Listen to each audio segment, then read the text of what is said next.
Hello students, अभी हम लोग कैलकुलस पढ़ रहे हैं और कैलकुलस में डिफिनिट इंटीग्रेशन का एप्लीकेशन पढ़ रहे हैं। हम लोग डिफिनिट इंटीग्रेशन का यूज कैसे करेंगे ये पढ़ रहे हैं और उसके अंतर्गत हम लोग पढ़ रहे हैं area enclosed bye the curve.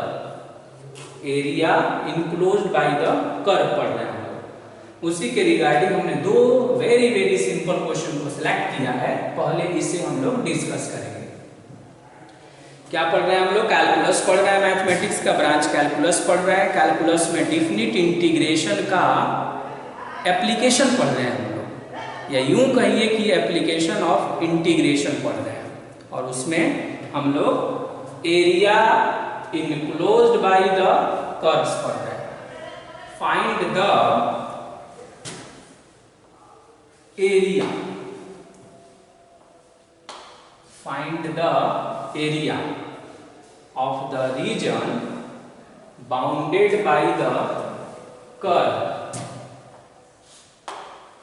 y is equal to x square।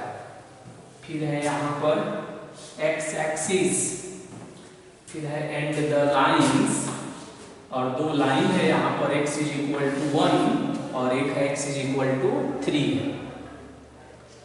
तो सबसे पहले हम लोग फर्स्ट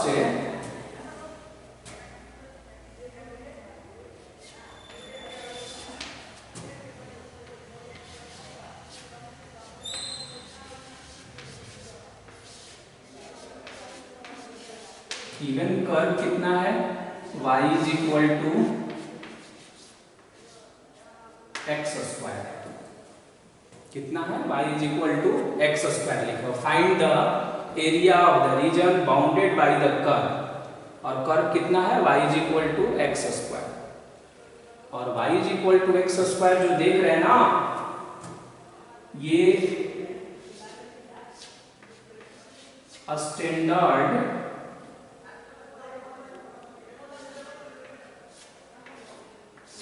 स्टैंडर्ड यूपी है। अब आप सोचेंगे कि स्टैंडर्ड यूपी क्या होता है? स्टैंडर्ड यूपी क्या होता है? यूपी मीन्स उत्तर प्रदेश नहीं समझना है। यूपी का मीनिंग यहाँ पर है अपवार्ड पाराबोला। क्या है ये? Upward parabola. अब आप ये सोचेंगे कि मुझे ये पता कैसे लगा कि y is equal to x square जो है स्टैंडर्ड पाराबोला है, और पाराबोला में भी अपवार्ड पाराबोला है। ये इन्फॉर्मेशन कहाँ से मालूम चल रही है मुझे? तो ये इन्फॉर्मेशन हम आपको भी सिखाना चाहेंगे।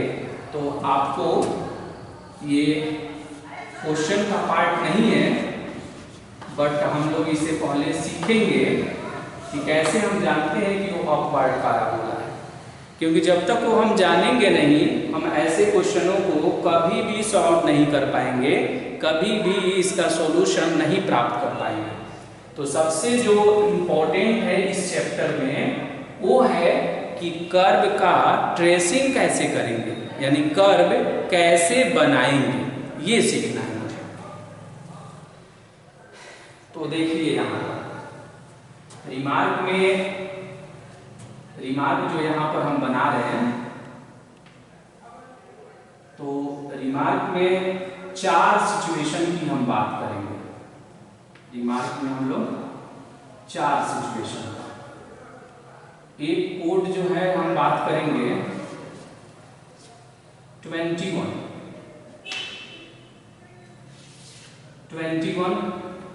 फिर एक और 21 करेंगे हम लोग। 21 का ये प्लस कहलाएगा, 21 का ये माइनस कहलाएगा, फिर 12 का प्लस, और फिर 12 का माइनस। बस ये शॉर्ट में जो हम आपको बता रहे हैं ना, बस इतना सीख लीजिए। आप इससे स्टैंडर्ड पाराबोला में कभी भी आपको कंफ्यूजन नहीं होगा। इसमें लिखिएगा कि इससे यूपी होगा, इससे डीपी होगा, इससे आरपी होगा, और इससे एलपी होगा। ओके, अब है कि ये बताता क्या है, कौन क्या बता रहा है ये। और इस बात को हमको समझने की ज़रूरत है और ये बहुत ही इम्पोर्टेंट है। तो देखिए पहले 21 आया है, कोड याद रखेंगे। 21 का प्लस, 21 का माइनस, 12 का प्लस, 12 का माइनस, आसान है इसे याद करना। 21 ये बताता है कि इसमें x का पावर 2 दिखाई देगा और y का पावर 1 दिखाई देगा। अब जैसे मान लीजिए हम कहीं लिख दें, x लिख देते हैं और ये y लिख देते हैं। दो हमने लिख दिया, आप बीच में इक्वल का साइन बना देंगे। यहाँ कोई डिजिट हो सकता है, यहाँ पर किसी डिजिट, कोई भी डिजिट आ सकता है, कोई भी कांस्टेंट आ सकता है जहाँ पर स्टार लगाया हो। यहाँ 3 हो सकता है, यहाँ 4 हो सकता है, कोई भी कांस्टेंट आ सकता है, पॉजिटिव और नेगेटिव दोनों। ओके, या जैसे पहले वाले में कोई कांस्टेंट नहीं है, यहाँ देख रहे होंगे आप, यहाँ जो हमने लिखा है y = x², तो वहाँ जो कांस्टेंट है 1 है।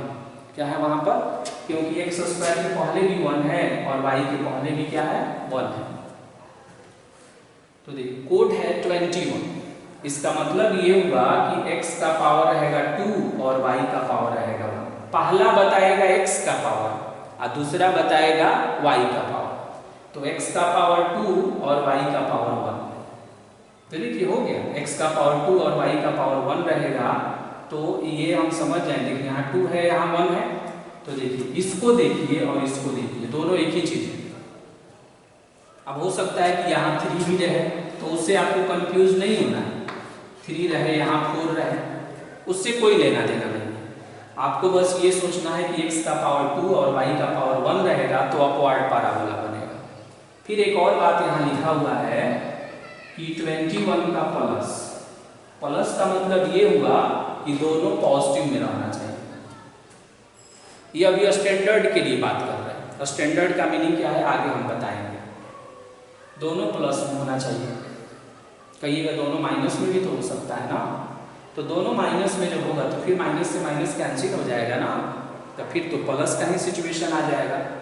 तो देखिए दोनों जब पॉजिटिव रहेगा तो यूपी बनेगा और दोनों में से कोई एक नेगेटिव हो जाए। जैसे देखिए फिर यहाँ x लिख दिए और यहाँ y लिख दिए, फिर x का पावर 2 y का पावर 1। मान लीजिए यहाँ पर -3 लिख दिए और यहाँ कुछ नहीं लिखा है। कहेंगे इसका ग्राफ कैसा होगा, तो आप तुरंत बोलेंगे कि डीपी होगा। कैसे? x का पावर 2 देखा और यहाँ y का पावर 1, तो 21 कोड हो गया। दोनों में से कोई एक नेगेटिव हो। क्या बोला मैंने? दोनों में से कोई भी एक नेगेटिव हो जाएगा तो हम समझ जाएंगे कि ये डाउनवर्ड पैराबोला है। अब है कि डाउनवर्ड पैराबोला क्या होता है, तो देखिए अब इसका एक एग्जाम्पल हम आपको दिखा रहे हैं। चारों का एक एक एग्जाम्पल हम आपको दिखा रहे हैं।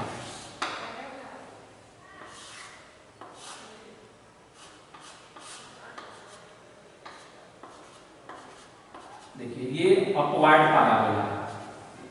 देखिए फर्स्ट वाले के लिए, दूसरा वाला है डाउनवर्ड पैराबोला। तो डाउनवर्ड पैराबोला ऐसा होगा, ये आपका x एक्सिस होगा और ये आपका y एक्सिस, क्योंकि x है और यहाँ पर y है। ये डाउनवर्ड पैराबोला। तीसरा देख रहे होंगे कि राइटवर्ड पैराबोला है। तो राइटवर्ड पैराबोला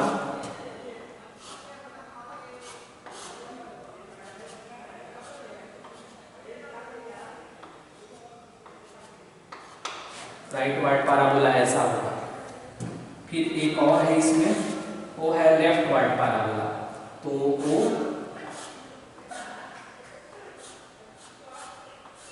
ये ऐसा होगा। फिर ये एक्स एक्सिस है और ये वाई एक्सिस है। अब आप सेंस समझ गए होंगे क्या कहना चाह रहा है। फिर यहाँ भी एक्स है और यहाँ पर भी वाई। ये राइटवर्ड, ये अपवर्ड पैराबोला है, ये डाउनवर्ड पैराबोला है, ये राइटवर्ड पैराबोला है और ये जो है ये लेफ्टवर्ड पैराबोला है। और कोड वर्ड आपको याद ही रहेगा। देखिए हमेशा ध्यान रखना कि x और y कहाँ है ये नहीं देखिएगा, x का पावर देखिएगा और y का पावर देखिएगा। x का पावर पहले और y का पावर बाद में रखने के बाद कोड बनाइएगा और तब उसमें से चेक करेंगे आप क्या सिचुएशन है। दोनों पॉजिटिव रहेगा, यहाँ प्लस है, दोनों में से कोई एक नेगेटिव होगा तो आप नेगेटिव कोड समझेंगे। ओके, और तब इस तरह से आप ट्रेसिंग कर सकते हैं पाराबोला। अब ये जो पाराबोला आप देखते हैं ना, ये जहाँ से ये बेंड करता है, ये पाराबोला का वर्टेक्स कहलाता है और इसका वर्टेक्स जो है वो 0 0 होता है। पाराबोला का मतलब ये होता है ना एक आर्क, ठीक है। धनुष आप देखे हैं ना, तो धनुष की जो आकृति बनती है वही धनुष की आकृति जो है वो पाराबोलिक होती है। जैसे जैसे पाराबोला अप की ओर मूव करता है या डाउन की ओर, वैसे वैसे उसका माउथ जो है चौड़ा होते चला जाता है। या कढ़ाई का भी शेप जो आप देखते हैं ना, वो पाराबोला है। इस तरह का बहुत सारा एग्जाम्पल आप समझ सकते हैं पाराबोला। ये जो आकृति आप देख रहे हैं, यही आकृति आपका पाराबोला का है। पाराबोला हिंदी में इसको परवलय कहा जाता है, परवलय, और इंग्लिश में इसे पाराबोला कहा जाता है। और जब इसका वर्टेक्स जो है, इसको वर्टेक्स कहा जाता है, शीर्ष कहा जाता है इसका। जब इसका वर्टेक्स 0 0 हो जाता है तो इसे स्टैंडर्ड कहा जाता है। जब इसका वर्टेक्स क्या होगा, 0 0 होगा, यानी मूल बिंदु हो जाएगा, तो उस कंडीशन में जो पाराबोला बनेगा वो पाराबोला जो है आपका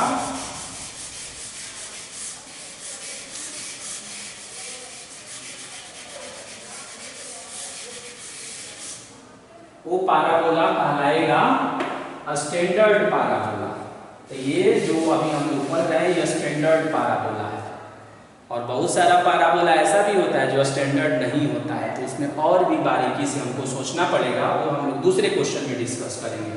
तो ये ध्यान रखना है, बार बार आपको ऐसा कर्व मिलेगा। कोड 21 का मीनिंग क्या है, x का पावर 2 और y का पावर 1। तो उस आधार पर देखिए y = x² को देखिए, x का पावर कितना है 2 और y का पावर कितना है 1, तो कोड क्या बना 21, दोनों प्लस है, तो 21 का प्लस देखेंगे तो क्या होगा, यूपी होगा, यानी स्टैंडर्ड अपवर्ड पाराबोला है। तो उसको हम क्या करेंगे ना कि ट्रेस करेंगे। अब तो स्टैंडर्ड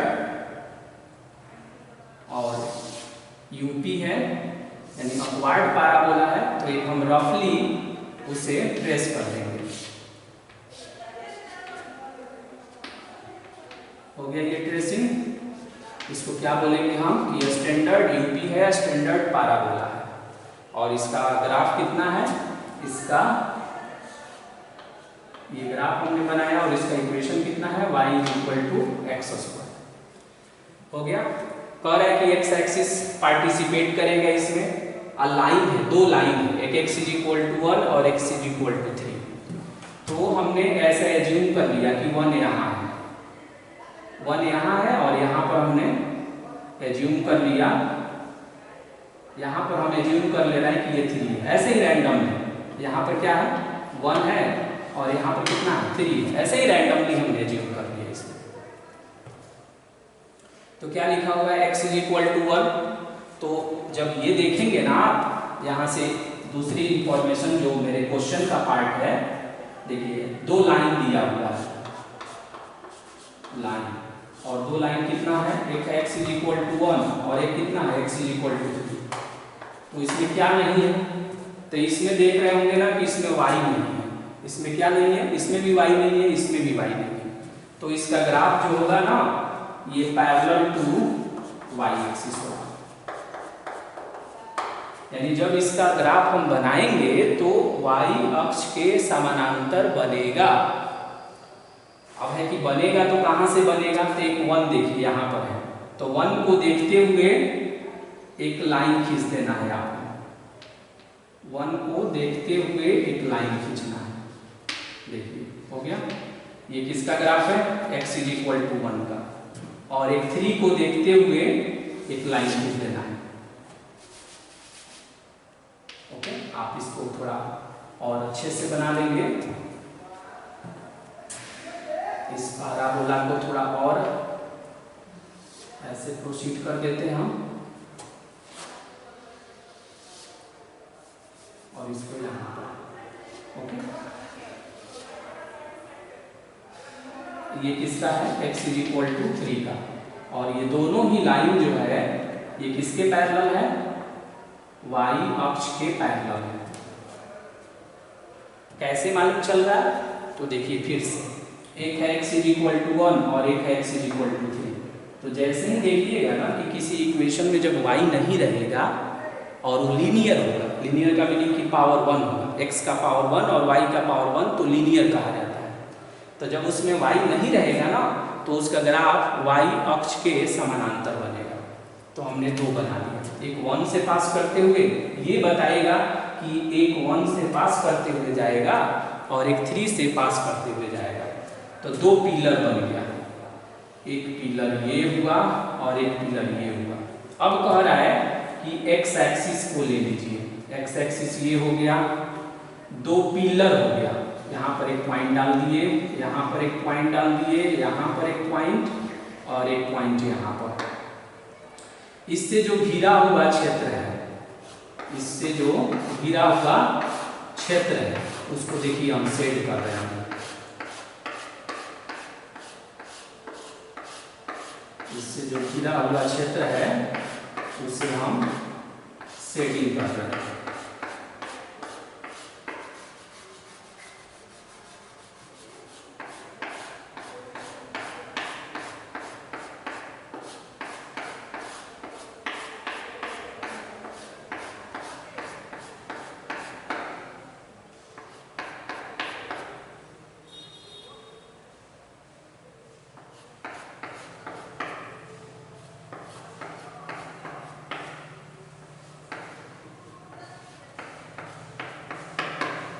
हो गया ये।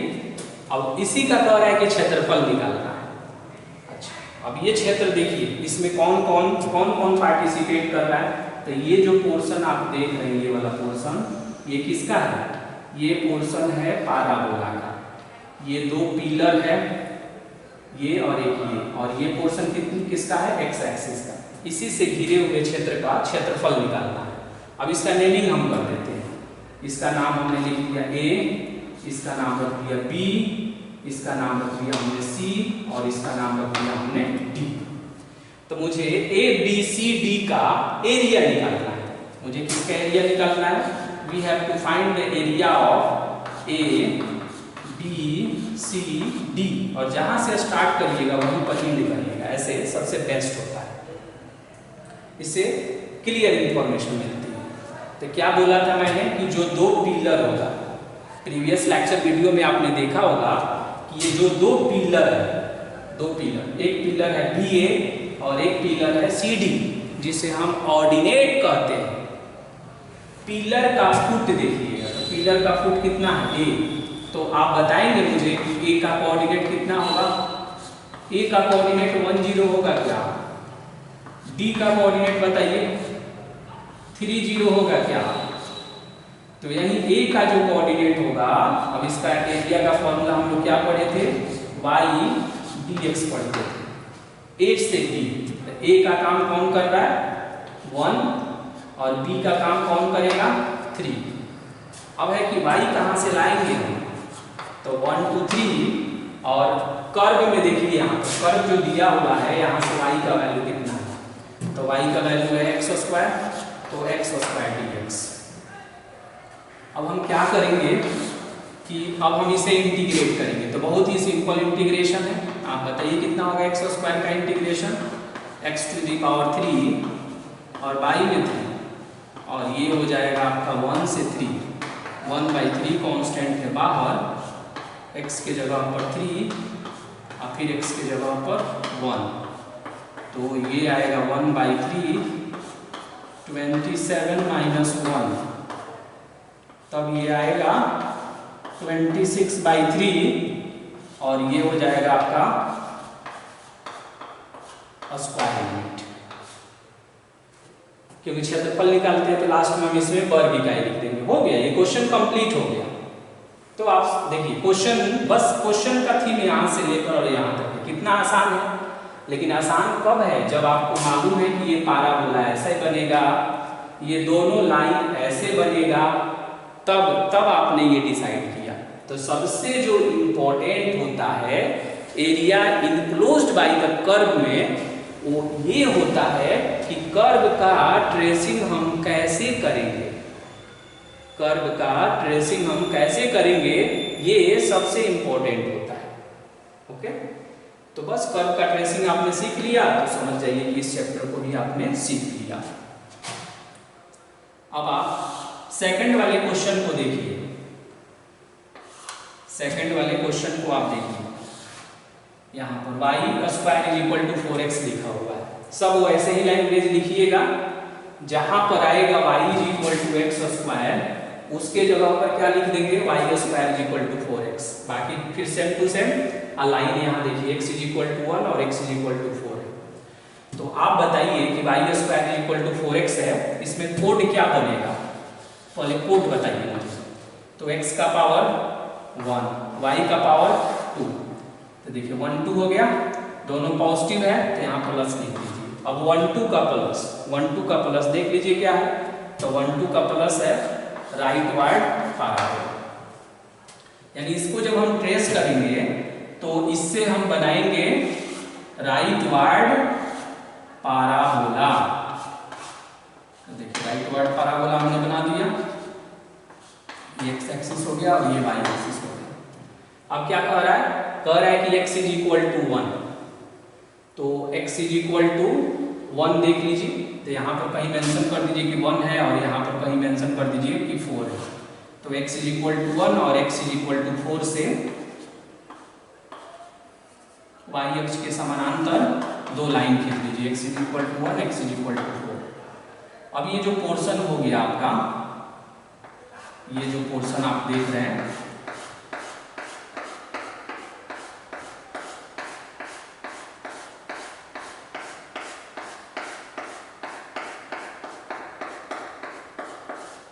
इसी का एरिया निकालना है।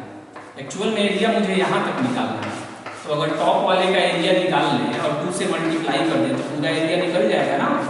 देखिए मुझे इसी का एरिया कैलकुलेट करना है, तो पहले क्या करेंगे, हम इतना का एरिया निकालेंगे।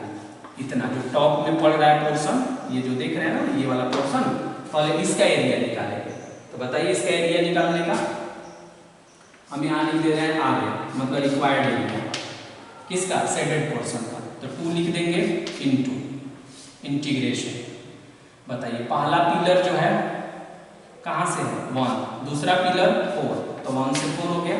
आप सिस्टमेटिक वैसे बना लीजिएगा, नेमिंग वगैरह सब लिख लीजिएगा, A B, यहाँ पर आप लिख दिए A B C D। इसका क्षेत्रफल निकाल कर और 2 से क्या कर देंगे, मल्टीप्लाई कर देंगे। फिर क्या है, y dx है, y dx है। तो 2 हो गया, 1 से 4। बताइए y का वैल्यू यहाँ से बताइए, तो y का वैल्यू जब निकालेंगे तो स्क्वायर जाकर उधर रूट बनाएगा, तो ये आएगा 2 रूट x आएगा। तो 2 2 जा 4 हो जाएगा, रूट x का बताइए कितना होगा, integration x to the power 3/2 और अपॉन में 3/2। अब ये हो जाएगा 8/3, ये इन्वर्ट हो जाएगा। अब जहाँ जहाँ x है वहाँ वहाँ 4 रख दीजिए, तो 4 का पावर 3/2 माइनस 1 का पावर 3/2। सिंप्लीफाई करिए, बताइए कितना होगा। कौन सिंप्लीफाई करेंगे इसे, इसे सिंप्लीफाई करने के बाद कितना आएगा, तो बाहर में तो आया 8/3 और यहाँ बताइए कितना आएगा, 4 का पावर 3/2 है, तो 4 को लिख देंगे 2 का स्क्वायर, और स्क्वायर से स्क्वायर कैंसिल हो जाएगा, तो 2 का पावर 3 8 हो जाएगा, और 8 माइनस 1 हो जाएगा, कितना हो जाएगा 7। तो ये हो जाएगा 56/3 स्क्वायर यूनिट हो जाएगा। देखिए तो इसमें सबसे इंपॉर्टेंट क्या है, सबसे इंपॉर्टेंट है कर्व का ट्रेसिंग करना। अगर हम कर्व का ट्रेसिंग कर लें तो फिर ये बहुत आसान हो जाता है। जैसे ही हम इसमें जान जाते हैं कि ये राइट वार्ड पैराबोला है, मेरा काम आसान हो जाता है। फिर दूसरा ये जानना होता है कि x इज इक्वल टू 1 जो हम देख रहे हैं यहाँ पर, इसका ग्राफ कैसे बनेगा। तो मैंने कई बार बोला कि जब y नहीं रहेगा उसमें तो y एक्सिस के पैरेलल बनेगा, जब उसमें x नहीं रहेगा तो x एक्सिस के पैरेलल बनेगा। और ये दिमाग में जो मैंने लिखा है ये बहुत ही इंपॉर्टेंट है कि कोड वर्ड को आप अच्छे से लर्न कर लेंगे।